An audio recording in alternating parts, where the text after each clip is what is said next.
12 October 1972 સવારે 8:05 ઉરુગ્વેન એરફોર્સની flight number 571 મોન્ટેવિડિયોની કાર્સ્કા international એરપોર્ટથી ચિલીના Santiago જવા માટે ઉડાન ભરે છે, જેમાં સવાર છે 40 પેસેન્જર અને 5 ક્રૂ મેમ્બર. પેસેન્જરમાંથી 19 માણસો ઓલ્ડ ક્રિશ્ચિયન ક્લબની રગ્બી ટીમના ખેલાડી હતા, જેમને સેન્ટિયાગોમાં English rugby team old boys સાથે એક મહત્વપૂર્ણ મેચ રમાવાની હતી. આ યાત્રામાં તેમના મિત્રો અને પરિવારના સભ્યો પણ હતા. તેની કમાન કર્નલ જુલિયો સજાર ફેરડાઇઝના હાથમાં હતી, જે ખૂબ જ એક્સપિરિયન્સ પાયલટ હતા. તેમને 5117 કલાક વિમાન ઉડાવવાનો અનુભવ હતો. તેમજ કર્નલ ડાન્ટે હેક્ટર લગુરારા કો પાયલટની ભૂમિકામાં પણ હતા. મોન્ટેવિડિયોથી સેન્ટિયાગોનું અંતર માત્ર 1500 કિલોમીટર જ હતું અને આ સફર માત્ર 4 કલાકની જ હતી. બધા માટે આ વિમાન આમ વિમાનની જેમ જ હતું. કોઈ આગલા દિવસે થનારી મેચની ચર્ચા કરતા હતા, તો કોઈ દોસ્ત પરિવાર સાથે હસી મજાક કરતા હતા. ચારે બાજુ ખુશી અને ઉત્સાહનો માહોલ હતો. કોઈને દૂર દૂર સુધી કોઈ અંદાજ ન હતો કે આ 4 કલાકની સફર તેમની જિંદગીની છેલ્લી અને લોબી સફર બની જશે. અમુક કલાક પછી આ વિમાન અર્જેન્ટિના ઉપર ઉડાન ભરે છે. ભલે આ સફર માત્ર 4 કલાકની હોય, પણ તે સમયે વિમાન દુનિયાના સૌથી ઊંચા પર્વતોમાંથી એક એન્ડીઝના પર્વતો ઉપરથી ઉડાન ભરવાની હતી. ઊંચા નીચા અને આડાવડા પર્વતોના કારણે પાયલટને વારંવાર દિશા બદલવી પડતી હતી. વિમાન અર્જેન્ટિનામાં થોડું જ અંતર કાપ્યું હતું કે એન્ડીઝના પર્વતમાં બરફનું ભારે તોફાન આવતું જોવા મળ્યું. થોડા જ સમયમાં ચારે બાજુ અંધારું છવાઈ ગયું. એ માટે વિમાનને આગળ લઈ જવું ખૂબ જ ખતરનાક લાગતું હતું. એ માટે સ્થિતિને જોઈને વિમાનને અર્જેન્ટિનાના મેન્ડોજા એરપોર્ટ પર લેન્ડ કરાવી દીધું.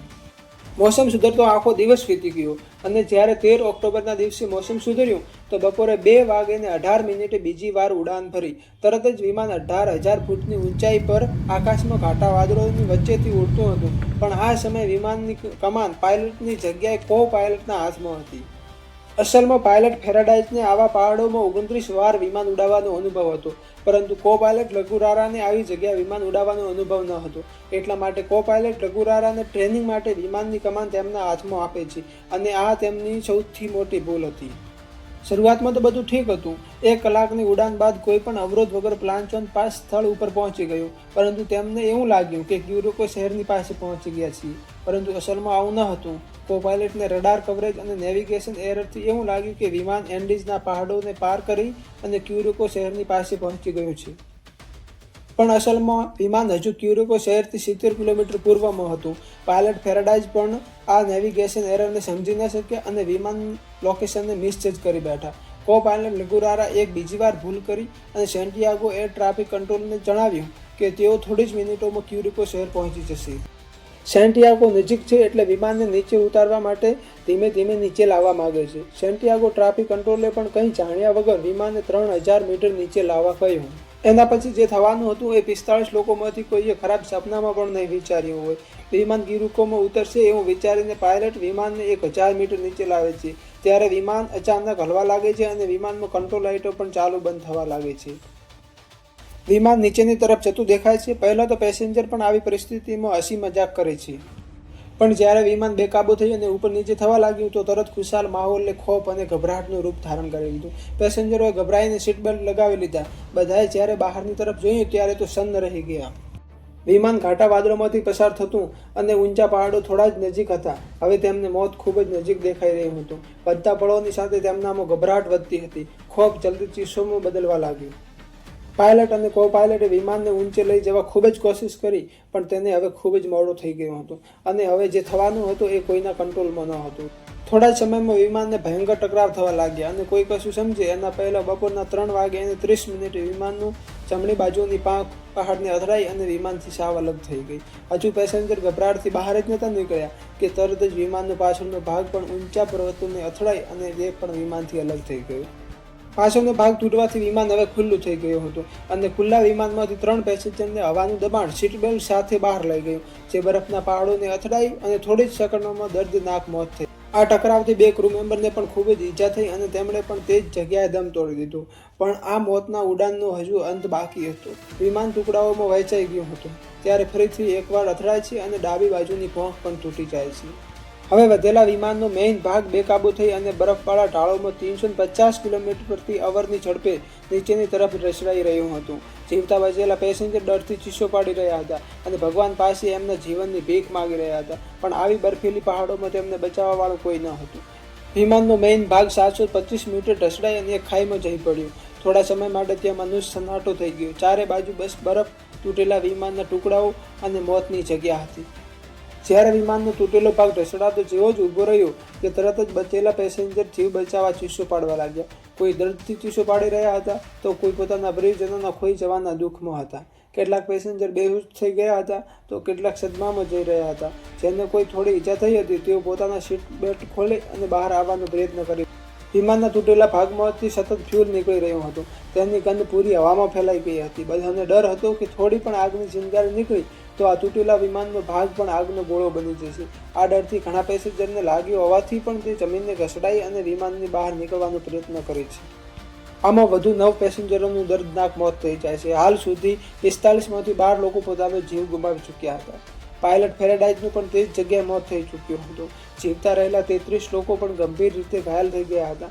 કોઈને માથું ફાટ્યું હતું તો કોઈનો પગ તૂટ્યો હતો. કોઈનો શરીરમાં વિમાનના ટુકડાઓ ઘૂસી ગયા હતા તો કોઈના શરીરમાંથી અંગો બહાર આવી ગયા હતા. ચારે બાજુ લોહી, દર્દ અને મોતનું ભયાનક વાતાવરણ થઈ ગયું હતું, જે જીવિત રહેલા માણસોમાં ડરનો માહોલ બનાવી દીધો હતો. પણ હજુ તો એમના દર્દની કહાની ચાલુ જ થઈ હતી. જીવિત રહેલા આ 33 લોકો સાથે આગળ એવું તો શું થાય છે કે જેનાથી તેમની જિંદગી મોતથી પણ ખરાબ લાગવા લાગે છે. જેમાં મૃત્યુથી લડતા લોકો અતિશય ઠંડી, ભૂખ અને નિરાશા વચ્ચે જીવન માટે છેલ્લા શ્વાસ સુધી સંઘર્ષ કરે છે. ચાલો જાણીએ દિલ દહેલાવી નાખેલી કહાની, ચમત્કાર. બચી ગયેલા આ 33 લોકોમાંથી કોઈએ પોતાનો દોસ્ત ખોયો હતો તો કોઈએ પોતાના પરિવારવાળાને. આ લોકો ખુદ પણ ગંભીર ઈજાના શિકાર થઈ ગયા હતા, પરંતુ એમનામાં હજુ જીવતા રહેવાની ઉમ્મીદ બાકી હતી. આ લોકોમાં કેનેસા અને ગુસ્તાવો જર્બીનો નામના એમ 2 મેડિકલ વિદ્યાર્થીઓ પણ હાજર હતા, જેમણે ઘાયલ લોકોને બને એટલી મદદ કરી. પરંતુ કેટલાકની હાલતો એટલી બધી ખરાબ હતી કે તેમને ઓપરેશન જેવી ટ્રીટમેન્ટ વગર બચાવવા નામુમકિન હતા. વિમાનના કો પાયલટ લઘુરાયા તો એટલા બધા ઘાયલ થઈ ગયા હતા કે કોકપિટના સાધનો તેમના શરીરની અંદર ઘૂસી ગયા હતા. તેમને દુખાવો એટલો બધો વધી ગયો કે તેમણે પેસેન્જરોને કહ્યું કે કોઈ મારા ઉપર દયા કરો અને મારા ડ્રોવરમાં પડેલી પિસ્તોલો અને એ પિસ્તોલ વડે મને ગોળી મારી દો, જેનાથી હું આ દુઃખમાંથી મુક્ત થઈ શકું. પરંતુ કોઈ પણ આવું કરવાની હિંમત કરી શક્યા નહીં. આખરે કલાકો સુધીના દુઃખ બાદ તેમણે દમ તોડી નાખ્યો. હવે 45માંથી 32 લોકો જ જીવિત રહ્યા હતા. તેમની ચારેય બાજુ માત્ર બર્ફીલા પહાડો હતા. દૂર દૂર સુધી કોઈ ઝાડ, જાનવર, પ્રાણી, નદી કે કંઈ પણ ન હતું. ઠંડી હર વધતા સમય સાથે વધતી જતી હતી.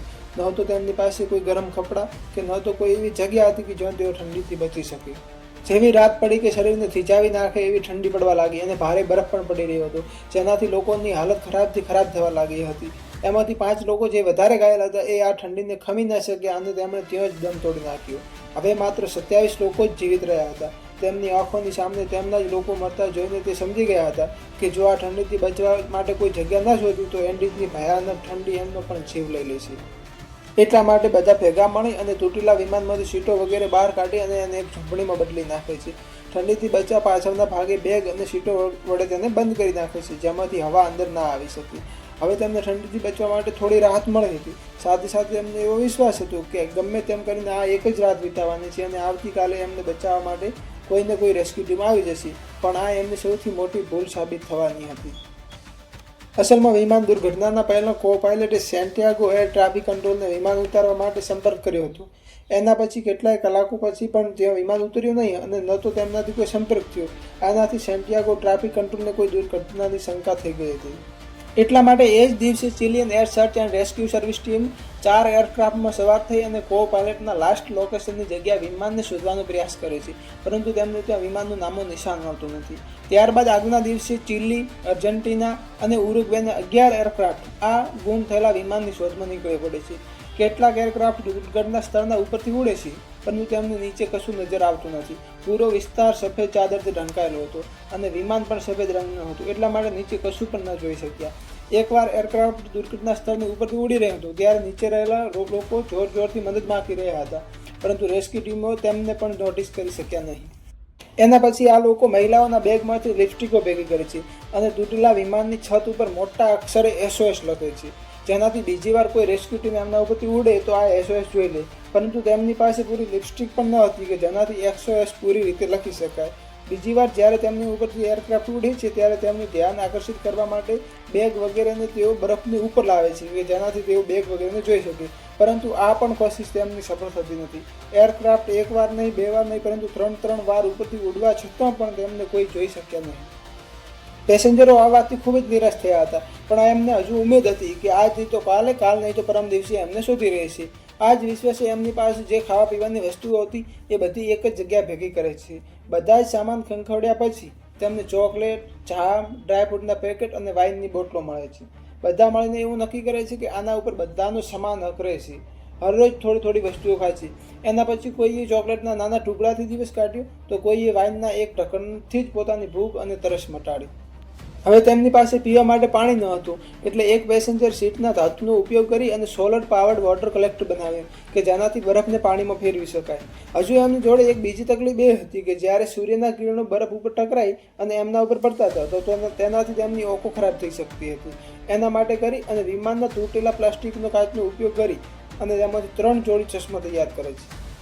ત્યારબાદ બરફ ઉપર ચાલતા સમયે પગને ઠંડીથી બચાવવા માટે તેઓ સીટના રબરનો ઉપયોગ બૂટ તરીકે કરવા લાગ્યા. ગમે તેમ કરી અને પોતાને બચાવી અને એન્ડીઝના ગંભીર પહાડોમાં તેઓ 3 દિવસ કાઢી નાખ્યા હતા.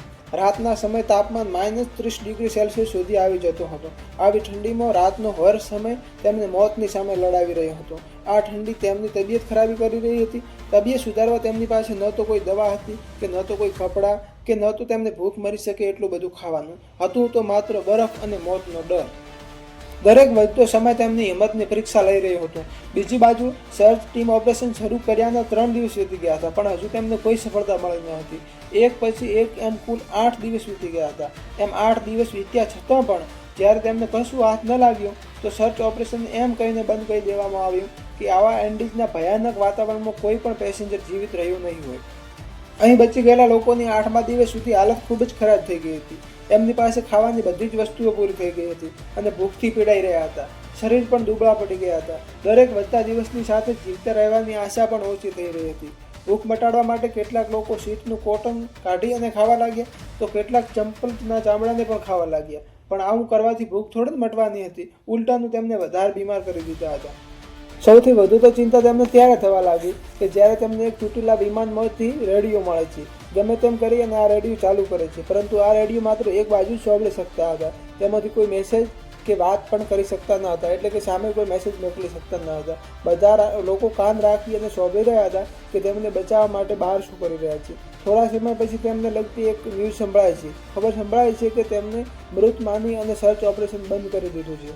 આ સાંભળીને તેમની છેલ્લી ઉમ્મીદ પણ તૂટી ગઈ. કેટલાય તો રડવા પણ લાગ્યા. ભૂખ અને ઠંડીએ તેમની હાલત પહેલેથી જ ખરાબ કરી દીધી હતી કે આ સમાચારે તો તેમને જીવતા રહેવાની હિંમત પણ તોડી દીધી હતી.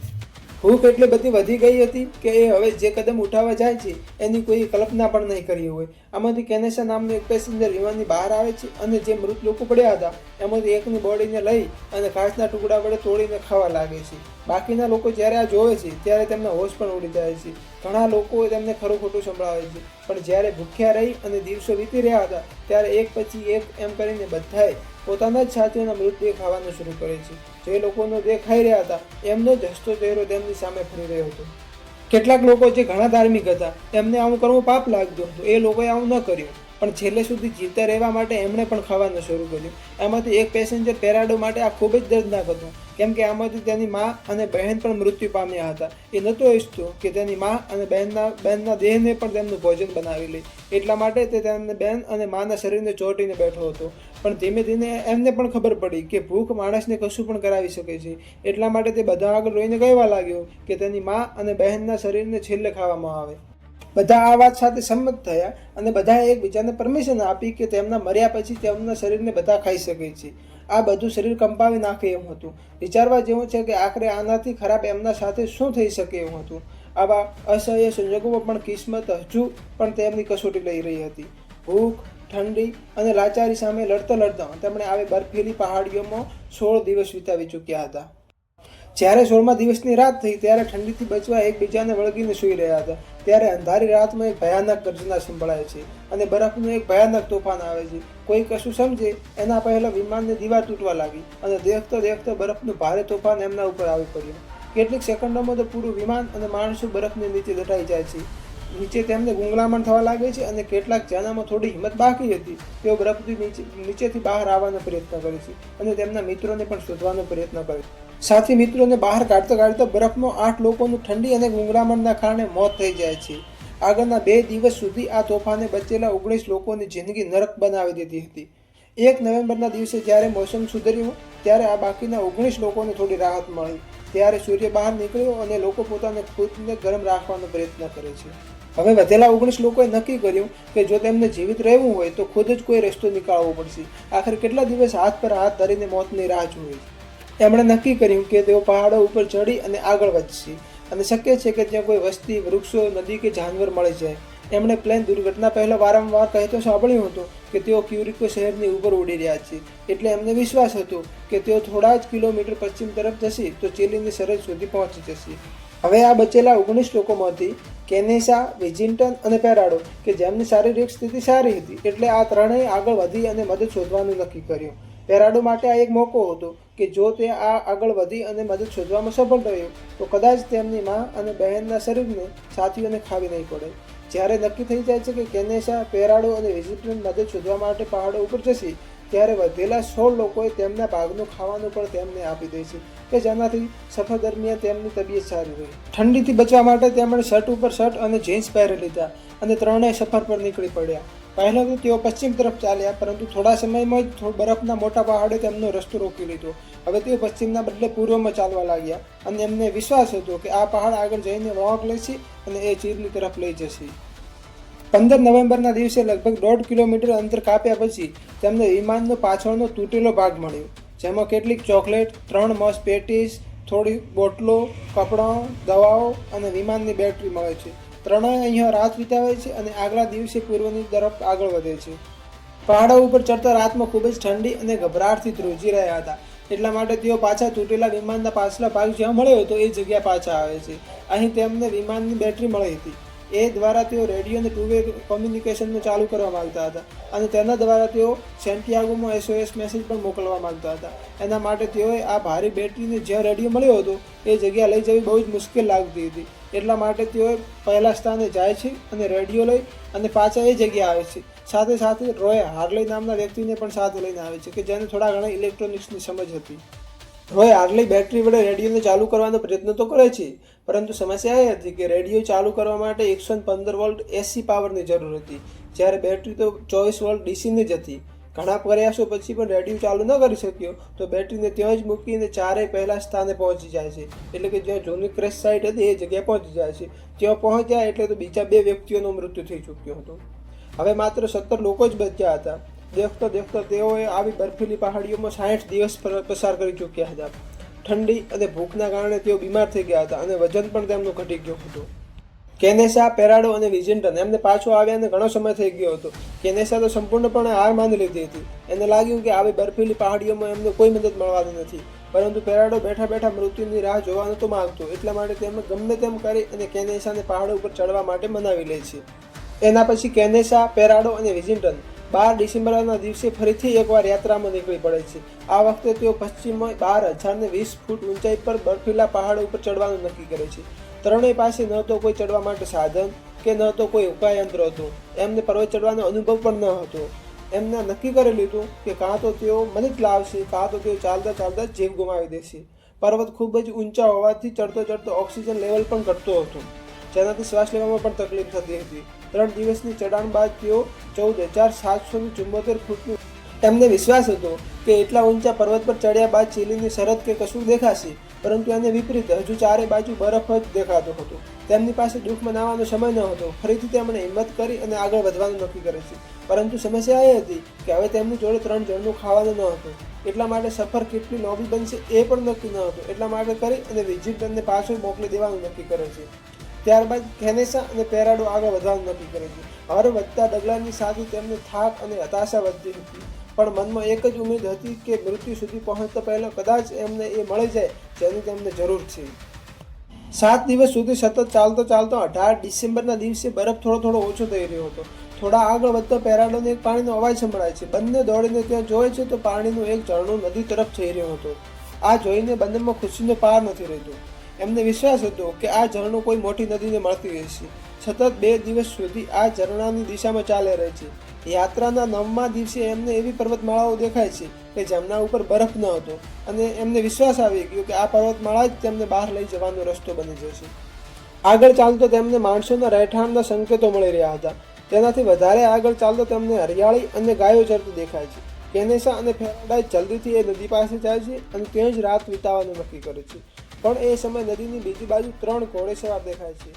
ફેરાડાઇઝ અને કેનેસા પૂરા જોરથી મદદ માટે બૂમો પાડી રહ્યા હતા. નદીનો અવાજ એટલો બધો વધારે હતો કે ઘોડેસવાર એમાંથી કોઈને પણ સાંભળી શકતા ન હતા.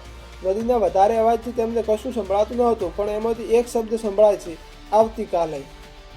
બીજા દિવસે 2 બીજા ઘોડેસવાર સાથે આવે છે. તેઓ એક પેન અને કાગળને એક પથ્થરમાં બાંધી અને કેનેસા અને ફેરાડાઇઝ તરફ ફેંકે છે. કેનેસા આ કાગળ પર એક મેસેજ લખી અને પાછું ઘોડેસવાર તરફ ફેંકી દે છે. કેનેસા અને ફેરાડાઇઝે આ કાગળમાં મેસેજ લખ્યો હતો કે અમે એ વિમાનમાંથી આવ્યા છીએ કે જે ઘણા સમય પહેલાં પહાડોમાં દુર્ઘટનાગ્રસ્ત થઈ ગયો હતો. અમે ઉરુગ્વેન માણસો છીએ અને 10 દિવસથી મદદ માટે ભટકી રહ્યા છીએ. એન્ડીઝના પહાડોમાં અમારા જેવા 14 ઘાયલ માણસો મદદની રાહ જોઈ રહ્યા છે. અમારી પાસે ખાવાનું નથી અને અમે ખૂબ જ કમજોર થઈ ગયા છીએ. અમારાથી ચાલી પણ શકાતું નથી, એટલે જલ્દીથી જલ્દી અમારે મદદની જરૂર છે. ઘોડેસવારોએ આ વિમાન દુર્ઘટના વિશે સાંભળ્યું તો હતું, પરંતુ એમને વિશ્વાસ ન હતો કે આટલા દિવસો પછી પણ તેઓ જીવિત હશે. એના પછી કેનેસા અને ફેરાડાઇઝને બાજુના ગામ લોસ મેન્ટેનસમાં લાવવામાં આવે છે, જ્યાં તેમને ખાવાનું અને સૂવા માટે પલંગ પણ આપે છે. કેનેસાનું વજન તો અડધું થઈ ગયું હતું અને બંને પણ ગંભીર રીતે બીમાર થઈ ગયા હતા. એના પછી બચી ગયેલા લોકોની જાણ નજીકના પોલીસ સ્ટેશનમાં અને આર્મી હેડક્વાર્ટરમાં કરવામાં આવે છે. જેવી જ આ માહિતી મીડિયામાં આવી કે તરત જ આ બચી ગયેલા લોકોની સ્ટોરી પૂરી દુનિયામાં હવાની જેમ ફેલાઈ ગઈ. બીજી બાજુ પહાડોમાં બચેલા 14 માણસો રેડિયોમાં સતત જ સમાચાર સાંભળી રહ્યા હતા કે તરત જ એક સમાચાર સંભળાય છે કે 2 મહિના પહેલાં થયેલા વિમાન દુર્ઘટનામાં બચેલા લોકોને બચાવી લીધા છે. જેવા જ આ સમાચાર 14 લોકો સાંભળે છે કે તરત જ ખુશીથી ઝૂમી ઉઠે છે અને એકબીજાને ગળે મળે અને ભગવાનને ધન્યવાદ કરે છે. વિમાન દુર્ઘટનાના 72 દિવસ બાદ 22 ડિસેમ્બરના દિવસે બચાવ ટીમ 3 હેલિકોપ્ટર સાથે એન્ડીઝના પહાડોમાં ફસાયેલા લોકો પાસે પહોંચવા માટે ઉડાન ભરે છે. ફેરાડો પણ આ હેલિકોપ્ટરમાં સવાર હતો કે જેનાથી તેમને સાચો રસ્તો બતાવી શકે. ખરાબ વાતાવરણના કારણે પહેલા દિવસે માત્ર 6 લોકોને જ બચાવી શકાયા. હજુ ત્યાં 8 લોકો રહી ગયા હતા. એમને આ એક રાત 1 વર્ષ જેટલી મોટી લાગી રહી હતી. આખરે 23 ડિસેમ્બરના દિવસે સવારે બાકી વધેલા 8 લોકોને પણ સલામત રીતે બચાવી લીધા. આખી દુનિયામાં આ 16 બચેલા લોકોની સ્ટોરી ચર્ચાનો વિષય બની ગઈ હતી. 72 દિવસ સુધી સતત આવા ભયાનક બર્ફીલા પહાડોમાં કોઈની મદદ વગર જીવિત રહેવાથી કેટલાક લોકોએ તેમને મહેનત અને ધીરજની મિસાલ માની, તો કેટલાક લોકોએ તેમને અમાનવીય અને ક્રૂર કરીને આલોચના કરી કે કેવી રીતે પોતાનો જ જીવ બચાવવા માટે પોતાના જ મરેલા સાથીઓના શરીરને ખાઈ શકે. આ માણસનું જનૂન અને સાહસની એવી કહાની છે જે એના પહેલાં ક્યારેય નહીં સાંભળી હોય. આ પહેલી વાર હતું કે 16 માણસો બરફથી ઢંકાયેલા પહાડોમાં ભયાનક ઠંડી, ભીષણ ભૂખ અને ભયંકર હાલત હોવાથી પણ 72 દિવસ સુધી જીવિત રહી શક્યા હતા. આ કોઈ ચમત્કાર ન હતો, પણ આ દુર્ઘટના એ વાતની મિસાલ હતી કે જો માણસમાં અટૂટ સાહસ, ધીરજ અને વિશ્વાસ હોય તો તે કંઈ પણ મેળવી શકે છે. મિત્રો, આ વિડીયો તમને કેવો લાગ્યો એ તમે કોમેન્ટ કરીને જરૂર જણાવશો. અને જો આવા અન્ય વિડીયો આપણી જ ભાષામાં સાંભળવા માંગતા હો તો વિડીયોને લાઇક અને શેર કરો અને ચેનલને સબસ્ક્રાઈબ કરો, જે અમારા માટે સૌથી મોટી મદદ બનશે. Thank you.